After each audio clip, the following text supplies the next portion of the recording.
Hi everyone. Today I'm going to go over a few reasons why I really recommend and like iPads being used for teaching.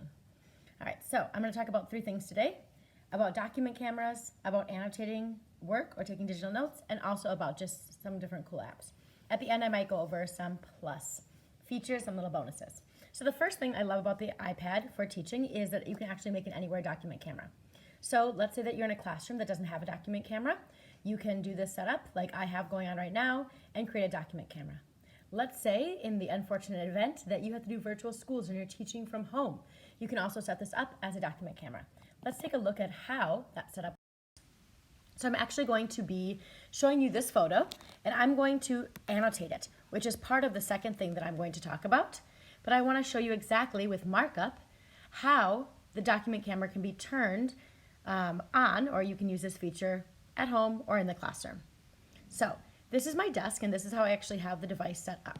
So I have this tripod, which you could use, or you can make one at your house. I know some people made like a little stool, and then they drill a hole here and then they just set the iPad on top and then they do their writing underneath here.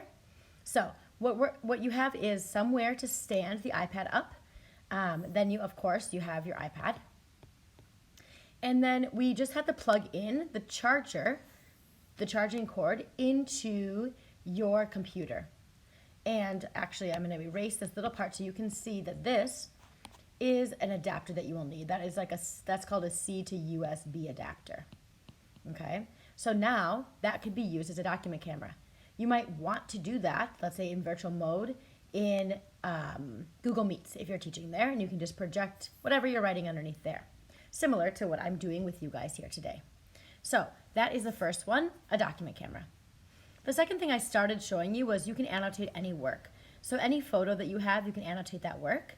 I also like to annotate work in a program called Notability. So for example, I have my student's EE essay here, and I can just use the pen or the highlighter to highlight different things that I might want to talk with them later about, and then I can send that off and email it to the student or even put it back into the Google Drive. This app is Notability. There are other apps for note-taking. I really am enjoying taking digital notes these days, and so I often will take notes while I'm listening or reading an article, and then I know it's really important to go back and draw or annotate around my notes and even highlight. If you are interested in this app, Notability, you can also talk to Dr. Juan Hernando, who loves using Notability for digital note-taking. Another one that we use is GoodNotes. This is similar, but the organization is different in that you can actually create little notebooks like you would normally do and then just write in them for digital notes. So those are just a few of the apps that I like for digital note-taking, and you can explore those on your own. All right, let's go back into our document camera.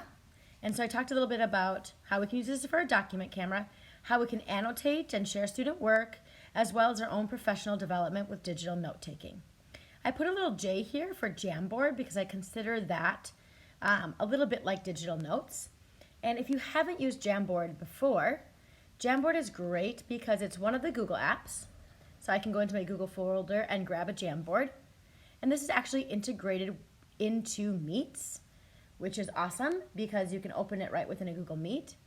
But it's also great because since it's a Google item, students can collaborate on that at the same time.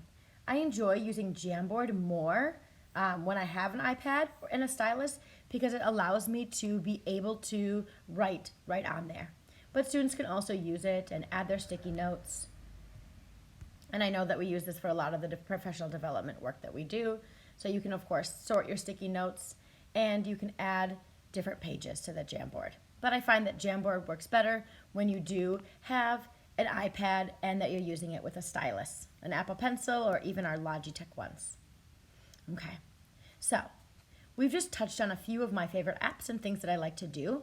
When I'm doing my digital note-taking or annotation, and even Jamboard, when I do this in front of the students, it really brings my lessons to life and it can really help boost engagement. It also helps with me as a teacher to stay organized, okay? I also want to just take you here into some school apps.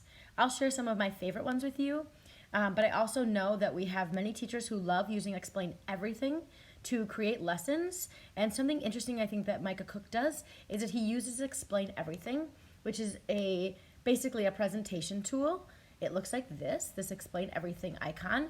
And he inserts his slides and then he explains them, of course, like Explain Everything would say, and he annotates on them. This then turns into a video that he can post later for the students to go back and watch.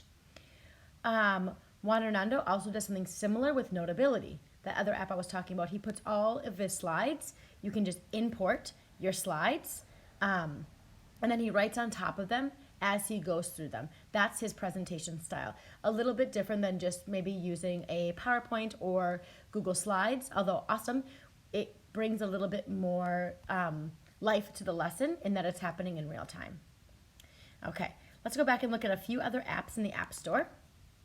So if I just jump over to the App Store, there are a lot of great apps here. So there's lesson planning apps, Explain Everything like I shared with you guys earlier. There's classroom management apps, apps for some toolkits here. Quizlet is, of course, an app, and the Kahoot, some coding apps. But there are a lot of specific content area apps. Linked is one of them that the language department uses. That's amazing for giving oral assignments and then also collecting them. And then our Spanish department in middle schools exploring with a lot of different science apps, Labs First Physics, and also these sensor kinetics. So there are apps galore. I would say probably too many apps to decide on as you dig into specific subject areas. Okay. Another reason we might use apps in the classroom is, of course, the scenario. iPads in the classroom is, of course, the scenario where a student is not actually on campus, but we want to bring them in without disrupting our class too much. With a device, you can simply set it on a tripod and have them join via a Google Meet, or even just give the iPad to a student in the classroom and say, hey, can you connect via Google Meet with, let's say, Juan, who is out for the day. All right. And we're at the end of this little video, but I wanted to show you just a couple more tips and tricks. This readability feature within iPads is really great. If I click on this little A and say show reader view, this gives me a really clean version of this. So this is something I might like to then annotate and mark up. All right. If I'm reading and I want to take notes at the same time, maybe I'm reading an article and then I want to bring in my digital note-taking tool, I could actually then kind of take my notes right next to it. Okay? And there are many, many more things that you can do on an iPad, but I want to leave you with that for now.